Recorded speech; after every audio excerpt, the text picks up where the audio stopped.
আচ্ছা, আমরা কি কখনোই চিন্তা করি যে যে আমাদের দাঁতগুলো রয়েছে সেগুলো এক একটা এক এক রকম কেন? এক একটা এক এক রকম বলতে ভুল হবে, যে আসলে আমাদের সামনে দাঁতগুলো একরকম, আবার মাড়ির দাঁতগুলো আলাদা রকম, কিন্তু কেন?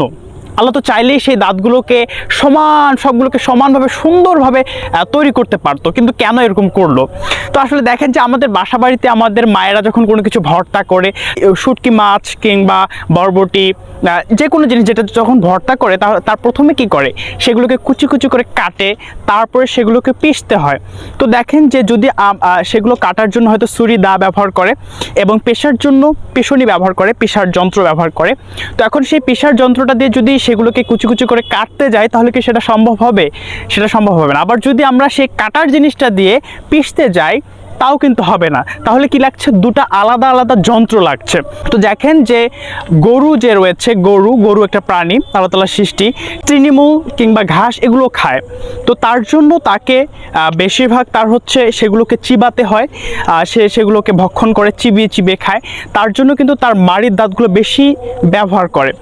এবং যে কুমির যে রয়েছে, কুমির কিন্তু হচ্ছে মাংসাশী প্রাণী, যার জন্য এবং তার দাঁতগুলো হচ্ছে খুব ধারালো, যেন খুব কোনো একটা প্রাণীকে সে সহজেই চিবিয়ে খেতে পারে, এজন্য তার দাঁতগুলো কিন্তু সেরকমই ধারালো। কিন্তু মানুষ কিন্তু হচ্ছে সর্বভোগ প্রাণী, সে সব রকম খাবারই খায়। এজন্য যদি মানুষ মাংস ছিঁড়তে যায়, তাহলে কিন্তু কিংবা কোনো ফলমূল যদি সেটাকে কামড় দিয়ে খেতে চায়, তার জন্য কিন্তু তাকে কুচি কুচি করে কাটার জন্য তার সামনের দাঁতগুলো ব্যবহার করতে হয়, এবং চাবানোর জন্য মানে চিবানোর জন্য তার মাড়ির দাঁতগুলোকে ব্যবহার করতে হয়। তো এজন্য কিন্তু মানুষের এই যে সবগুলো দাঁতই ব্যবহার করতে হয়। যদি মানুষের শুধুমাত্র মাড়ির দাঁতগুলো থাকতো, তাহলে কিন্তু মানুষ যে সামনে দাঁত দিয়ে যে কোনো কিছু ফলমূল কামড় দিয়ে খায়, সেটা কিন্তু পারতো না, মানে ছিঁড়তে পারতো না, কিংবা ছোটো ছোটো করে কুচি কুচি করে কাটতে পারতো না। আবার যদি দেখেন যে মাড়ির দাঁতগুলো যদি না থাকতো, তাহলে কিন্তু মানুষ মাংস চিবিয়ে খেতে পারতো না, কিংবা যে জিনিসগুলো চিবিয়ে খেতে হয় সেগুলো কিন্তু পারতো না।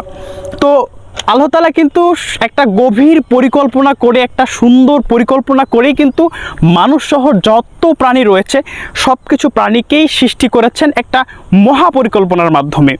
এটা চিন্তা করার কোনো সুযোগ নেই যে আল্লাহ তাআলা মানুষকে উত্তম রূপে তৈরি করেননি। আল্লাহ তাআলা নিজেই বলে দিয়েছেন যে মানুষকে আল্লাহ তাআলা উত্তম রূপে তৈরি করেছেন। তো দেখেন যে আজকের বিজ্ঞান আমাদেরকে বলে যে এই আমাদের দাঁতগুলোর প্রয়োজন রয়েছে, এবং দাঁতগুলো আমরা ব্যবহার করি বিভিন্ন কাজে, মানে বিভিন্নভাবে এই দাঁতগুলোকে আমার ব্যবহার করা হয়। সেই দাঁতগুলো আল্লাহ তাআলা মহাপরিকল্পনার মাধ্যমে সুপরিকল্পিতভাবে সুন্দরভাবে যার যেটা প্রয়োজন, কুমিরের ধারালো দাঁত প্রয়োজন, সেজন্য তাকে ধারালো দাঁত দিয়েছে। মানুষ সর্বভোগ প্রাণী, মানুষের যেরকম প্রয়োজন মানুষকে সেরকম দিয়েছে। এভাবে সুন্দরভাবে সবাইকে তৈরি করেছেন মহান আল্লাহ তাআলা।